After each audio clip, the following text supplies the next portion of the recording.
ఉందంటే గన్నవరం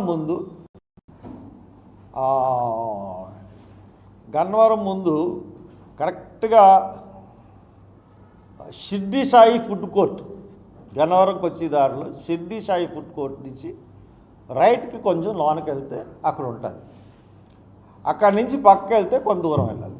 ఆ meeting attend అయ్యాడా? దాంట్లో స్పీకర్స్ ఎవరంటే మిస్టర్ ఎలీషా గారు, మిస్టర్ పి జేమ్స్ గారు, మిస్టర్ ప్రవీణ్ పగడాల గారు, పాస్టర్ జె జర్మియా గారు, అపోస్తులు డాక్టర్ వి స్టీవెన్ గారు, పాస్టర్ మైకేల్ గారు, పాస్టర్ శ్యామ్ గారు. ఇది మీకు పంపిస్తాను అందరికీ ఈ మీటింగ్లు. ఈ మీటింగ్లకు వెళ్ళారా లేదా దీని ఫుటేజ్. అసలు బయలుదేరిన కారణమే విజయవాడ. ఆ మీటింగులకని మీటింగులుగా బయలుదేరినాడు తాగేసి వెళ్తాడు. ఎంత డ్రామా! ఒక ఫేక్ పర్సన్ని పెట్టి మొహం కనపడనివ్వకుండా డ్రామాలు చేసి మందు తాగినట్టు తెలియకుండా ఒక మనిషిని ఎంత దారుణంగా అసాసినేషన్ చేశారు క్యారెక్టర్ని పోలీసు వాళ్ళు. ఐజీ చాలా ఫుటేజ్లు సంపాదించావు కదా, ఈ ఫుటేజ్ సంపాదించలేకపోయావయ్యా మిస్టర్ ఐజీ, నిన్ను అడుగుతున్నాను. ఇవన్నీ కరెక్ట్ కాదు, అడుగు. అసలు ఎఫ్ఐఆర్ ఎప్పుడు వేయాలి? బాడీ 8:45కి దొరికింది నీకు, నువ్వు ఎప్పుడు వేసావు? నేను ఐజీతోనే మాట్లాడుతున్నాను, ఐజీకే చెప్తున్నాను ఇవన్నీ. నువ్వు ఎప్పుడు వేసావు? You are the boss of the, ఎందుకంటే ఇన్వెస్టిగేషన్ అంతా కదా నువ్వే కదా, ఐఓ కాకుండా నువ్వే కదా ఎక్స్ప్లెయిన్ చేసావు. నువ్వు ఏం చేయాలి? నువ్వు ఇన్వెస్టిగేషను ఎఫ్ఐఆర్ ఎప్పుడు వేసావు? ఎఫ్ఐఆర్ ఎలాగయ్యాలో కూడా పైన నుంచి ఆర్డర్లు వచ్చే వరకు ఎఫ్ఐఆర్ వేయలేదు మీరు. మార్నింగ్ 8:45కి బాడీ దొరికితే ఈవినింగ్ 8 o'clockకి ఎఫ్ఐఆర్ వేశారు. తర్వాత ఏదైతే ఇన్వెస్టిగేషన్ జరిగిందో ఎంక్విస్ట్ అన్నది 10 గంటలు ఎంక్విస్ట్ చేశారు. 2:30కి పోస్ట్ మార్టంకి వెళ్ళారు. రిపోర్టు 20 రోజుల తర్వాత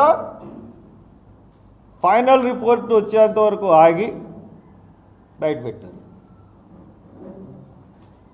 it's a very dangerous mentality ఉన్నాడు ఐజీ. అసలు ఇట్టి పరిస్థితుల్లో కూడా నీది ఎవరు ఆదేశాలు ఇచ్చారో నాకైతే తెలియదు, కానీ చాలా తప్పుడుగా ఇన్వెస్టిగేషన్ని ప్రజెంట్ చేసావు, తప్పుడుగా వీడియోలు లీక్ చేసావు, మళ్ళీ అయ్యే వీడియోలు కరెక్ట్ అని చెప్పి తప్పు అన్నావు, మళ్ళీ అయ్యే వీడియోలను చూపించావు.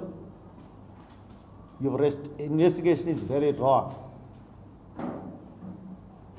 చాలా పెద్ద వాళ్ళు ఇన్వాల్వ్ అయ్యి ఉన్నారు, ఇవన్నీ ఉన్నాయి. సో దాట్ ప్రవీణ పగడాలని హత్య చేశారు.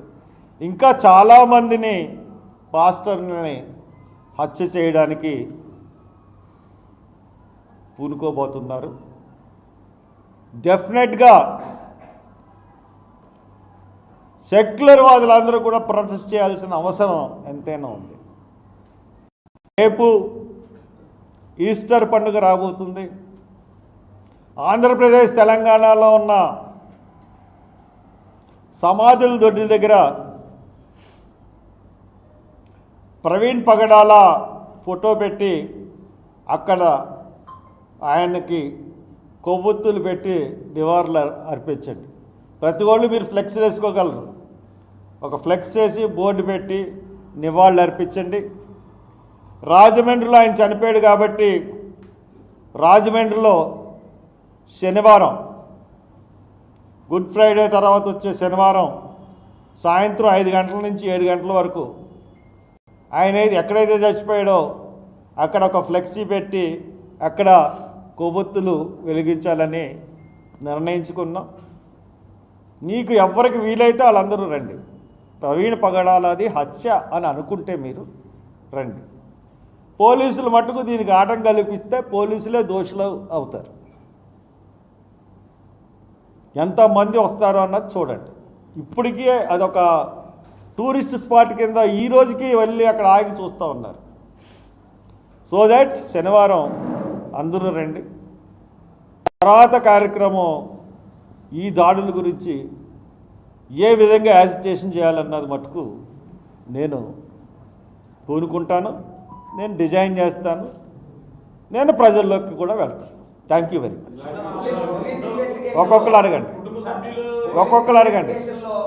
మీ దగ్గర ఆధారాలు ఉంటే మాకు చెప్పండి అని పదే పదే వాళ్ళ అధికారులు చెప్పినప్పటికీ మీరు ఎందుకు స్పందించుకున్నంత ఆలస్యంగా మరి ఎవిడెన్స్ బయట పెట్టారండి? అప్పట్లోనే చెప్పాక 10 రోజులు ఇంకా మాకు ఎవిడెన్స్ బాగా ఏమంటే ఇన్వెస్టిగేషన్ చేసింది ఎవరు? పోలీసులు పెట్టాలా, నేను పెట్టాలా? నా దగ్గర ఆధారాలు వాళ్ళకు ఉంటాయండి. నేను అదే హత్య అని నమ్ముతున్నాను. మీరు ఫోరెన్సిక్ ల్యాబ్ని నమ్మరు, సిబిఐని నమ్మరు, దర్యాప్తు సంస్థలని నమ్మరు, దర్యాప్తుని ఇన్వెస్టిగేషన్ నమ్మరు అంటున్నారు కదా. మరి అనుష్ కుమార్ దేన్ని నమ్ముతారు? దేన్ని నమ్ముతారో చూపించాను కదండి. నేను చూపిస్తున్నాను కదా. నేను ప్రతిదాన్ని రాతపూర్వకంగా మీకు పెట్టిన ప్రతిదీ మీకు పంపిస్తాను. కేసు ఎలా పెట్టారు, కేసులు ఎలాగున్నాయి, ఏంటి, ఎందుకు చంపారు, మోటివ్ ఏంటి, మోటివ్ని ఎస్టాబ్లిష్ చేసి చెప్తున్నాను కదా. ఉండొచ్చు, బట్ ఇదంతా కూడా నేను రిటర్న్గా స్టేట్ గవర్నమెంట్కి ఇస్తాను. నేను స్టేట్ గవర్నమెంట్కి ఇస్తాను, సిబిఐకి ఇస్తాను, సిబిఐ ఇన్వెస్టిగేషన్కి. అండ్ దెన్ వాళ్ళిద్దరికీ ఇవ్వడమే కాకుండా ఇంటర్నేషనల్ కోర్టులో కూడా దీనికి అక్కడి నుంచి కూడా కలపడానికి ప్రయత్నాలు చేస్తారు.